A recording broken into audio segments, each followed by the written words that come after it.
வணக்கம் உலகெங்கிலும் உள்ள என் அன்பு நண்பர்களே. ஒரு நிமிடம் சிந்தியுங்கள்.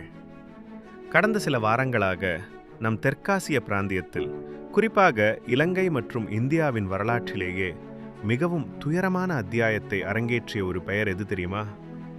அதுதான் டிட்வா புயல். இது வெறுமனே ஒரு வானிலை நிகழ்வு அல்ல. இது நம் இரு அண்டை நாடுகளின் நூற்றுக்கணக்கான மக்களின் உயிர்களையும் வாழ்வாதாரத்தையும் கனவுகளையும் சூறையாடிய இயற்கையின் ஒரு பூதாகரமான கோப வெளிப்பாடு. ஒரே ஒரு புயலால் இத்தனை பெரிய அழிவு எப்படி சாத்தியமானது? வங்கக்கடலில் உருவான இந்த சூறாவளியின் தீவிரம் என்ன? எந்தெந்த பகுதிகள் அதன் கோரப்பிடியில் சிக்கின? உலகெங்கிலும் இருந்து இந்த துயர நிகழ்வை கவனிக்கும் உங்கள் ஒவ்வொருவருக்காகவும் இந்த புயலின் பின்னணி, பாதிக்கப்பட்ட இடங்கள் மற்றும் சர்வதேச உதவிகள் குறித்த முழுமையான, நுணுக்கமான, யாரும் சொல்லாத பல தகவல்களுடன் இந்த ஆழமான விளக்கத்தை நான் கொண்டு வந்திருக்கிறேன். இந்த துயரத்தின் நடுவே எழுந்த மனித நேயத்தின் எழுச்சிதான் இந்த கதையின் மிகப்பெரிய திருப்பம். டிட்வா புயல் என்பது வங்கக்கடலில் உருவாகி நவம்பர் மாத இறுதியில் மிக மிக தீவிரமான சூறாவளியாக மாறிய ஒரு அச்சுறுத்தலாகும். இதன் பெயர் ஓமன் நாட்டினால் கொடுக்கப்பட்டது. மற்ற புயல்களை விட இது வித்தியாசமானது. இதன் உண்மையான கொலைகார முகம் அதன் காற்றின் வேகத்தில் சுமார் 70 km/மணி இல்லை. மாறாக அது கொட்டி தீர்த்த சாதனை அளவிலான கனமழையில்தான் ஒளிந்திருந்தது. பல இடங்களில் 300 மில்லிமீட்டருக்கும் அதிகமான மழை கொட்டி தீர்ந்தது.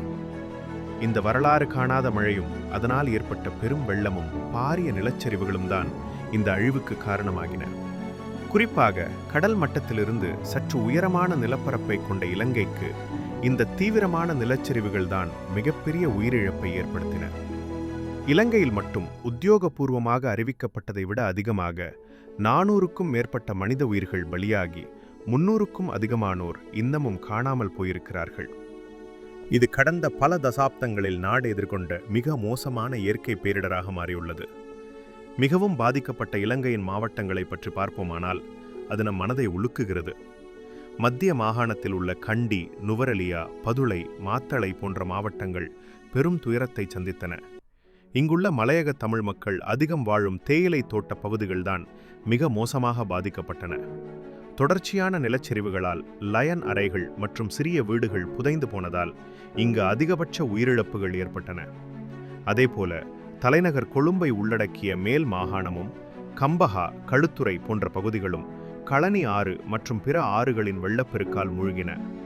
இந்த வெள்ளம் ஆயிரக்கணக்கானோரை மேற்கூரை வரை மூழ்கிய வீடுகளில் சிக்க வைத்தது. நாட்டின் ஒட்டுமொத்த பொருளாதாரமும் இதன் விளைவாக பாதிக்கப்பட்டது. இந்த புயலால் சுமார் 1.4 மில்லியனுக்கும் அதிகமான மக்கள் பாதிக்கப்பட்டுள்ளனர் என்றும் 2.3 லட்சத்துக்கும் அதிகமானோர் வீடுகளை விட்டு முகாம்களுக்கு இடம்பெயர்ந்துள்ளனர் என்றும் தகவல்கள் கூறுகின்றன. புயல் இலங்கை நோக்கி நகர்ந்தாலும் அதன் தாக்கம் இந்திய கடலோர பகுதிகளிலும் தனது சுவடுகளை விட்டுச் சென்றது. புயலின் விளைவால் தமிழ்நாட்டில் ஆங்காங்கே பலத்த கனமழை பெய்தது. தூத்துக்குடி, நாகப்பட்டினம், தஞ்சாவூர், மயிலாடுதுறை போன்ற கடலோர மாவட்டங்களில் சுவர் இடிந்தும் மின்சாரம் தாக்கியும் சில உயிரிழப்புகளும் ஏற்பட்டன. இதைவிட முக்கியமாக காவிரி டெல்டா பகுதிகளில் சுமார் 56,000 ஹெக்டேருக்கும் அதிகமான விவசாய பயிர்கள் வெள்ளத்தில் மூழ்கி விவசாயிகள் பெரும் சோகத்தில் ஆழ்த்தப்பட்டனர்.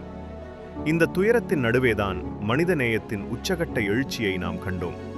இந்தியா தனது அண்டை நாட்டு பொறுப்பை உணர்ந்து ஆபரேஷன் சாகர் பந்து என்ற பெயரில் இலங்கைக்கு உடனடியாக உதவிக்கரம் நீட்டியது.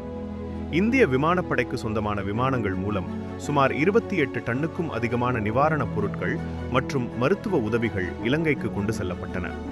அதேபோல் இந்திய கடற்படை கப்பல்களும் தேசிய பேரிடர் மீட்பு படையினரும் மீட்பு பணிகளில் இணைந்து பணியாற்றினர். இலங்கை அரசு தேசிய அவசர நிலையை பிரகடனப்படுத்தி இராணுவம், கடற்படை, விமானப்படை என முப்படைகளையும் களமிறக்கி பாதிக்கப்பட்ட நூற்றுக்கணக்கான மக்களை வெள்ளத்திலிருந்து மீட்டன. இந்த பேரிடர் இரு நாடுகளுக்கும் இடையே உள்ள இணக்கத்தையும் சகோதரத்துவத்தையும் மீண்டும் ஒருமுறை உலகிற்கு உணர்த்தியது. நண்பர்களே, டிட்வா புயல் விட்டு சென்றது வெறும் சேதங்கள் மட்டுமல்ல, மீண்டு வரும் நம்பிக்கையின் ஆழமான பாடத்தையும் இது விட்டு சென்றிருக்கிறது. இது நம் பிராந்தியத்தின் துயரமும் நம்பிக்கையும் கலந்த கண்ணீர் கதை. இது போன்ற பேரிடர்களின் போது உலகின் எந்த மூலையில் இருந்தாலும் நம் அண்டை நாட்டு மக்களுக்காகவும் நம் நாட்டு மக்களுக்காகவும் நாம் அனைவரும் ஒன்றுபட்டு நின்று உதவ வேண்டியது மிகவும் அவசியம். பாதிக்கப்பட்டவர்களுக்கு உங்களால் முடிந்த உதவிகளை நம்பகமான நிவாரண அமைப்புகள் மூலம் செய்யுங்கள். உங்கள் சின்னஞ்சிறு உதவி கூட ஒரு குடும்பத்திற்கு ஒரு புதிய விடியலை தரலாம். இந்த விரிவான தகவல்கள் உங்களுக்கு தெளிவாகவும் பயனுள்ளதாகவும் இருக்கும் என்று நம்புகிறேன். இந்த தகவல் மற்றவர்களுக்கும் தெரிய வேண்டும்னா உங்கள் நண்பர்கள், குடும்பம், குழுக்கள் எல்லாத்திலும் ஷேர் பண்ணுங்க. மேலும் இது போன்ற ஆழமான பயனுள்ள தகவல்களை தொடர்ந்து பெற நம் சேனலை சப்ஸ்கிரைப் பண்ணி அதோட பக்கத்துல இருக்கும் நோட்டிபிகேஷன் ஆன் பண்ணி வைங்க.